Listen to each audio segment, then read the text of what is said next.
தலைப்பு செய்திகள். நல்லூரில் உள்ள அசைவ உணவகத்திற்கு தடை விதிக்குமாறு கோரிக்கை. மே 19 விசாரணைக்குழு முன்னிலையில் தேசபந்து ஆஜர். இலஞ்ச ஒழிப்பு ஆணைக்குழுவின் கோரிக்கை நிராகரிப்பு. மீண்டும் புதிய கொரோனா அலை. சிங்கப்பூர், ஹாங்காங்கில் தொற்று அதிகரிப்பு. இந்தோனேசியாவில் இடம்பெற்ற மோதலில் 20 பேர் பலி. இனி விரிவான செய்திகள். முள்ளிவாய்க்கால் தமிழின அழிப்பில் படுகொலை செய்யப்பட்ட தமிழர்களை நினைவு கூறும் வகையில் தமிழின அழிப்பு நினைவு ஊர்தி பவனி மே மாதம் 14 அன்று யாழ் நல்லூரிலிருந்து ஆரம்பமாகியது.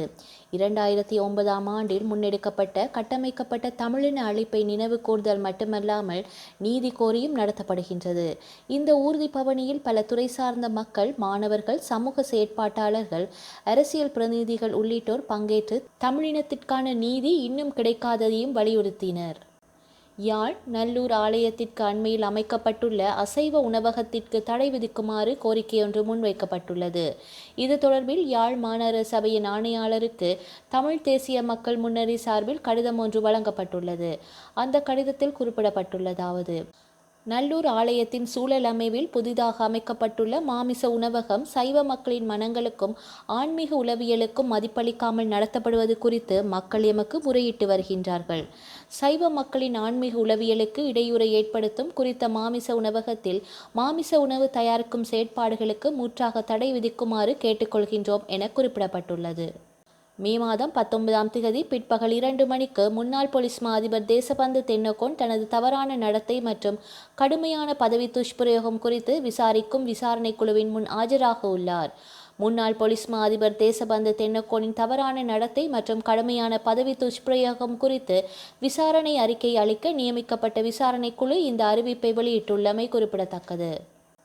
லஞ்ச ஒழிப்பு ஆணைக்குழுவால் தாக்கல் செய்யப்பட்ட வழக்கு ஒன்று தொடர்பாக தற்போது பிணையில் விடுவிக்கப்பட்டுள்ள பாராளுமன்ற உறுப்பினர் சாமர சம்பத் ரசநாயக்கவின் பிணையை ரத்து செய்து அவரை தடுப்பு காவலில் வைக்குமாறு ஆணைக்குழு விடுத்த கோரிக்கையை கொழும்பு பிரதான நீதவான் தனுஜா லக்மாலி நிராகரித்துள்ளார்.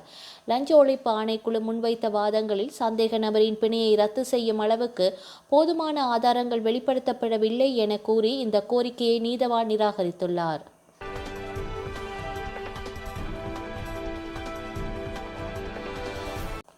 வட அமெரிக்க கண்டத்திலுள்ள மெக்சிகோ நாட்டில் ஜலிஸ்கோ மாநிலத்தில் பிரபலமான அழகி சுட்டுக்கொலை செய்யப்பட்டுள்ளார்.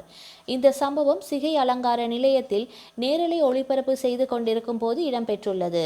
இதன் போது 23 வயதுடைய பிரபல அழகி சுட்டுக் கொல்லப்பட்டுள்ளார். சம்பவம் தொடர்பில் தெரிய வருவதாவது: குவாடலஜாரா பெருநகர் பகுதியில் உள்ள சபோனியாவில் உள்ள சிகை அலங்கார நிலையத்தில் பிரபல அழகி வலேரியா மாஸ்க்வெல் வேலை செய்து வந்துள்ளார். அவருக்கு டிக்டாக்கில் 1,13,000 ரசிகர்கள் உள்ளனர். சம்பவத்தன்று டிக்டாக்கில் நேரலை ஒளிபரப்பு செய்து கொண்டிருந்தார். இதன்போது மோட்டார் சைக்கிளில் 2 ஆண்கள் வந்துள்ளனர். அவர்களில் முகமூடி அணிந்த நபர் வலேரியா மாஸ்க்வெஸை தேடி சிகை அலங்கார நிலையத்திற்குள் நுழைந்துள்ளார். அந்த நபர் வலேரியா மாஸ்க்வெஸிடம் "நீ வலேரியாவா?" என கேள்வி கேட்டுள்ளார். அதற்கு அவர் ஆம் என பதிலளித்துள்ளார். உடனேயே அந்த நபர் துப்பாக்கி ஒன்றை எடுத்து அவளை சுட்டுவிட்டு அங்கிருந்து மோட்டார் சைக்கிளில் தப்பிச் சென்றுள்ளமை குறிப்பிடத்தக்கது. நிரவ் மோடி நாடு கடத்தப்படுவதற்கு எதிராக தாக்கல் செய்த மேன்முறையீட்டு மனுவை லண்டன் நீதிமன்றம் தள்ளுபடி செய்து உத்தரவிட்டுள்ளது என சிபிஐ அதிகாரிகள் தெரிவித்துள்ளனர். நிரவ் மோடி தாக்கல் செய்த 10வது மனு இது என்பது குறிப்பிடத்தக்கது. பஞ்சாப் நேஷனல் வங்கியில் பல ஆயிரம் கோடி ரூபாய் கடன் பெற்று மோசடி செய்த வைர வியாபாரி நிரவ் மோடி இங்கிலாந்துக்கு தப்பிச் சென்றுள்ளார். சிபிஐ அளித்த புகாரின் பேரில் அங்கு கைது செய்யப்பட்டு 6 ஆண்டுகளாக லண்டன் வெஸ்ட்வெஸ்ட் சிறையில் அடைக்கப்பட்டுள்ளார். நிரவ் மோடியை இந்தியாவுக்கு அழைத்து வரும் முயற்சியில் சிபிஐ அதிகாரிகள் ஈடுபட்டுள்ளனர். இது தொடர்பான வழக்கு விசாரணை லண்டன் நீதிமன்றத்தில் நடந்து வருகின்றமை குறிப்பிடத்தக்கது. இந்தோனேஷியாவின் பதற்றமான பப்புவா பகுதியில் பிரிவினைவாத கிளர்ச்சியாளர்களுக்கும் போலீசாருக்கும் இடையில் நடைபெற்ற மோதலில் 20 பேர் உயிரிழந்துள்ளனர். 20க்கும் மேற்பட்ட கிளர்ச்சியாளர்கள் இராணுவம் பயன்படுத்தும் ஆயுதங்கள் மற்றும் வில் அம்புகளுடன் இண்டான் ஜயாவில் உள்ள கிராமங்களில் சுகாதாரம் மற்றும் கல்வி சேவை வழங்க தயாராக இருந்த வீரர்கள் மீது தாக்குதல் நடத்த தொடங்கினர். அப்போது இரு தரப்பினருக்கும் இடையில் மோதல் இடம்பெற்றது. ஆயுதமேந்திய குழுக்கள் அரசு வீரர்களை தாக்கும் போது சூழ்நிலை மிக மோசமானது. இதனால் அளவிடப்பட்ட மற்றும் தொழில்முறை நடவடிக்கை செயல்களை மேற்கொண்டோம் என இராணுவ செய்தி தொடர்பாளர் தெரிவித்துள்ளார்.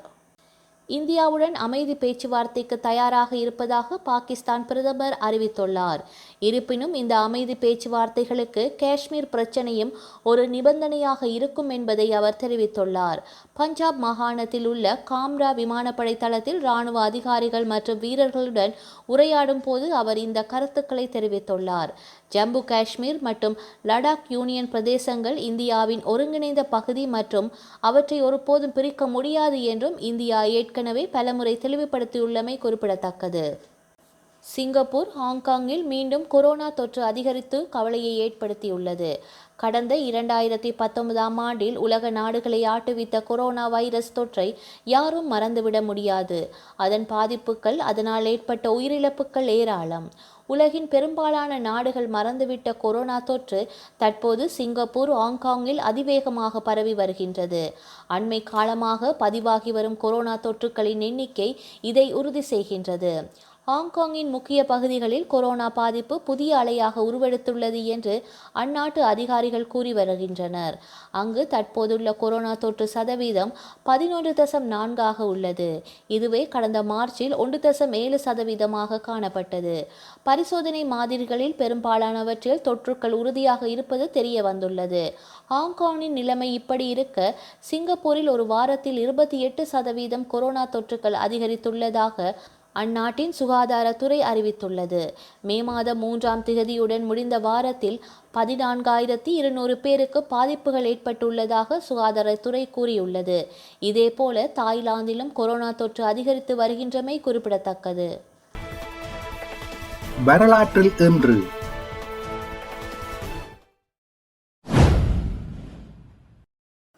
1972 இலங்கையில் தமிழரசு கட்சி, தமிழ் காங்கிரஸ் மற்றும் இலங்கை தொழிலாளர் காங்கிரஸ் தலைவர்கள் கூடி தமிழர் கூட்டணி என்ற அமைப்பை உருவாக்கினர். இது பின்னர் தமிழர் விடுதலை கூட்டணி ஆனது. 1998 தமிழர் விடுதலை கூட்டணியின் யாழ் மாநகர முதல்வர் சரோஜினி யோகேஸ்வரன் சுட்டுக்கொலை செய்யப்பட்டார். 2007 வடகொரியாவில் இருந்து தென்கொரியா வரையிலான ரயில் சேவை 1953ஆம் ஆண்டுக்கு பின்னர் முதல் தடவையாக இடம்பெற்றது. 2009 தமிழின படுகொலை. வன்னிப் போரில் பல்லாயிரக்கணக்கான தமிழ் மக்கள் இலங்கை அரச படைகளால் படுகொலை செய்யப்பட்டனர். 4ஆம் கட்ட ஈழப்போர் முடிவுக்கு வந்தது. செய்திகளை உடனுக்குடன் தெரிந்து கொள்ள உடனே சப்ஸ்கிரைப் செய்து பெல் பட்டனை கிளிக் பண்ணவும். மேலதிக செய்திகளை தமிழ் தாய் இணையதளத்தில் பார்வையிடலாம்.